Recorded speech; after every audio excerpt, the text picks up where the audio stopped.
මේ there were අපි මොන වගේ context එකකදීද භාවිතා කරන්නේ කියන එක ඔයාලට වඩාත් හොඳට අවබෝධ වෙන්න මම පුංචි example එකක් ගන්නම්. මම මෙහෙම කියනවා. There is a train every hour.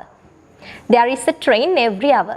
හැම පැයකට සැරයක්ම train එකක් තියෙනවා.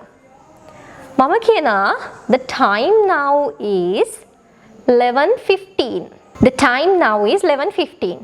දැන් වෙලාව 11:15යි. හැම පැයකට සැරයක්ම තමයි කෝච්චිය තියෙනවා කියන්නේ. එතකොට කෝච්චිය තියෙන්න ඇති 11ට. දැන් වෙලාව 11:15යිනේ. එහෙනම් කෝච්චියක් තියෙන්න ඇති 11ට. ඒ වගේම ආයි කෝච්චියක් තියෙන කීයටද? ට්‍රේන් එකක් තියෙන කීයටද? 12ට. හරිද? මෙන්න මේ අවස්ථාවේදී the time now is 11:15. දැන් වෙලාව 11:15යි. ඒ නිසා අපිට කියන්න පුළුවන් there was a train at 11 o'clock. There was a train at 11 o'clock. දැන් වෙලාව 11:15යි. train එකක් තිබුණා 11ට. There was a train at 11 o'clock. There was a train. කෝච්චියක් එකයි තිබිලා තියෙන්නේ. A train. ඒ නිසා අපි there was භාවිතා කරලා තියෙනවා. හැබැයි කෝච්චි තිබුණා කියලා අපි කොහොමද කියන්නේ එතකොට? කෝච්චි කිව්වහම trains අගට s අකුරක් එකතු වෙනවා. A train කිව්වහම කෝච්චියක්, trains කිව්වහම කෝච්චි. දුම්රි. හරි? එතකොට මේ trains එක එහෙමත් නැත්නම් කෝච්චි ගොඩක් කියන අදහස දෙන්න අපි ගන්න there was the there were the there were.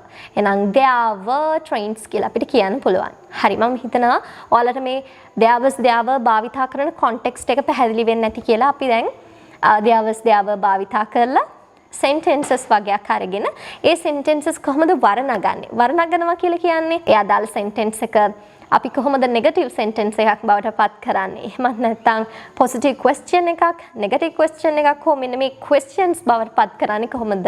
මෙන්න මේ tense එකේ තියෙන වාක්‍යයක්. මෙන්න මේ දේවල් ගැන අපි දැන් බලමු. There was an accident last night. There was an accident.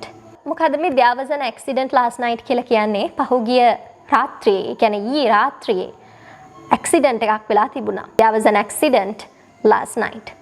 ඇයි මෙතන an accident කියලා දාලා තියෙන්නේ? බලන්න accident කියන එකේ spellings. මෙතන accident කිව්වහම පටන් ගන්න a අකුරකින් නේද? ඔයාලා දන්නවා a e i o u කියන්නේ vowel. Vowels.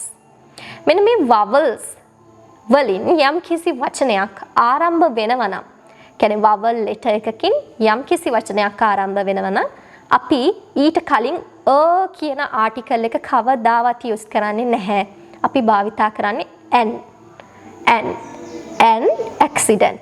There was an accident last night කියලා කියන්නේ පහුගිය රාත්‍රියේදී accident එකක් සිදු වෙලා තිබුණා. There was an accident last night. There wasn't an accident last night.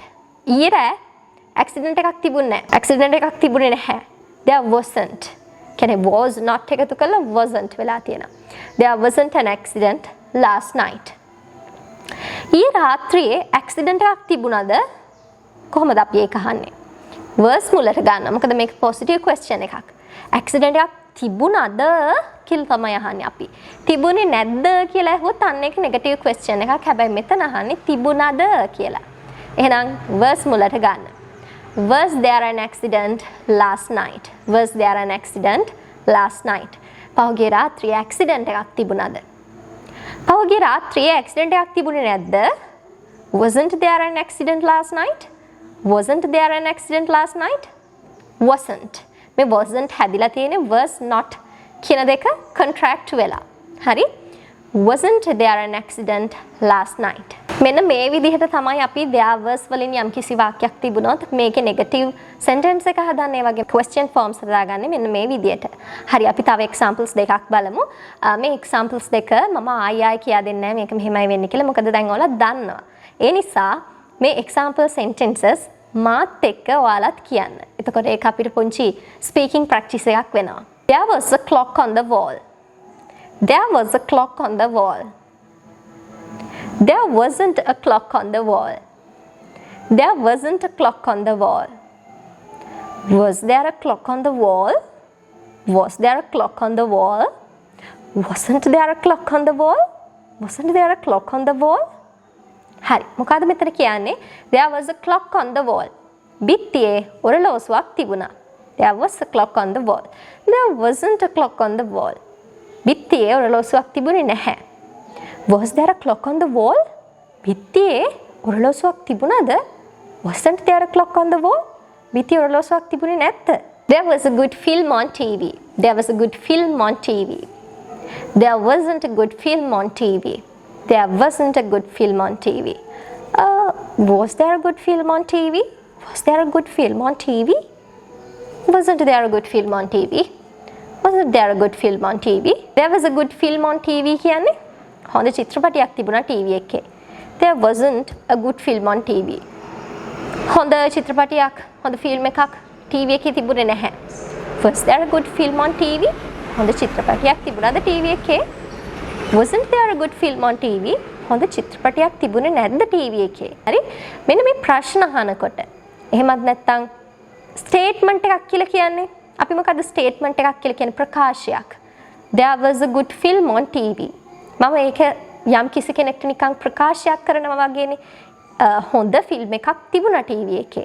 There was a good film on TV. මං කාට හරි ඒක නිකන් කියන දෙයක් වගේනේ. හැබැයි question එකක් කියලා කියන්නේ අපි යම් කිසි කෙනෙක්ගෙන් අහන දෙයක්. Was there a film on TV? Was there a good film on TV? හොඳ ෆිල්ම් එකක් තිබුණාද TV එකේ? අපි එතනදී ප්‍රශ්නයක් අහන්නේ. බලන්න එතනදී intonation එක මම මගේ හඬ පාලනය කරන විදිය. අර there was a good film on TV කියනවා වගේ නෙමෙයි මම was there a good film on TV? අර ප්‍රශ්නාර්ථ වාක්‍ය අහන්නේ. ඔයාලට තේරෙනවා ඇති අපි සිංහලෙන් ඒක කිව්වත් අපේ හඬ උස් පහත් වෙන විදිය වෙනස් වෙනවා. ඒක ඉංග්‍රීසි ලැන්ග්වේජ් එකේදීත් අපි භාවිතා කරන්නම ඕන දෙයක්. මොකද නැත්තම් ලිසනර් දන්නේ නැහැ අපි මේ ප්‍රශ්නයක් දෙයාගෙන් අහන්නේ. එහෙම නැත්තම් මේ මොනවා හරි නිකන් කිව්ව දෙයක්ද?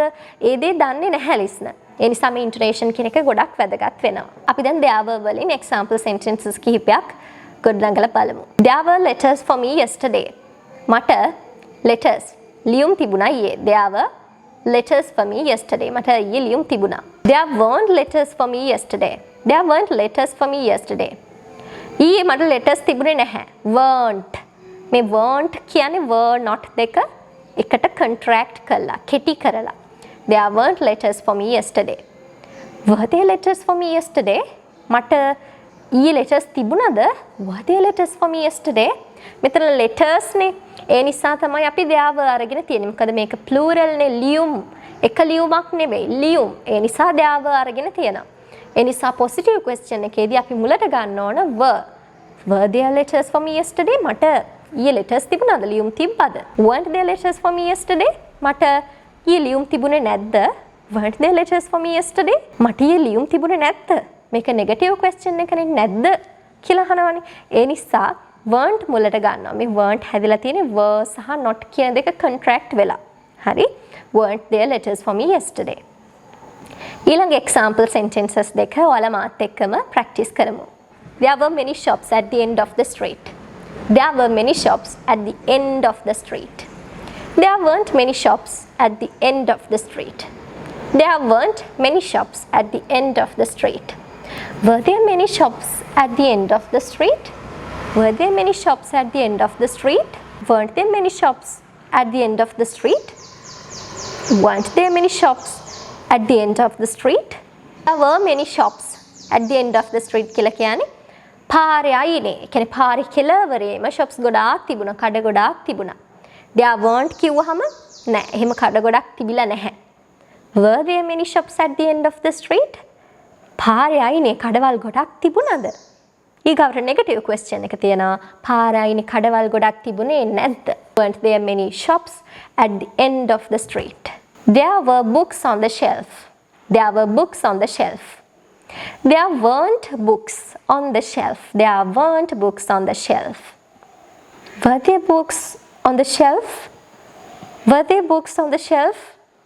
Weren't there books on the shelf? Weren't there books on the shelf? There were books on the shelf කියලා කියන්නේ shelf කියලා කියන්නේ රාක්කය. රාක්කේ පොත් තිබුණා. There were books. There weren't books on the shelf. රාක්කේ පොත් තිබුණේ නැහැ. Were there books on the shelf? රාක්කේ පොත් තිබුණාද? Weren't there books on the shelf? රාක්කේ පොත් තිබුණේ නැද්ද? Alright guys, you practice so hard. හරි මම හිතනවා ඔයාලා මේ there were කියන lesson එක හොඳට practice වෙන්න ඇති කියලා. ඉතින් ආයි කවදාවත් there were lesson එක අමතක කරගන්න එපා. මේක වැරදියට use කරන්නත් එපා. grammatically හරි විදියට ඔයාලා මේක පුරුදු වෙන්න නම් මේ sentences නිතර ඔයාලා ගෙදරදී practice කරන්න ඕන. So I hope you guys will practice at home. Bye. See you soon in my next videos.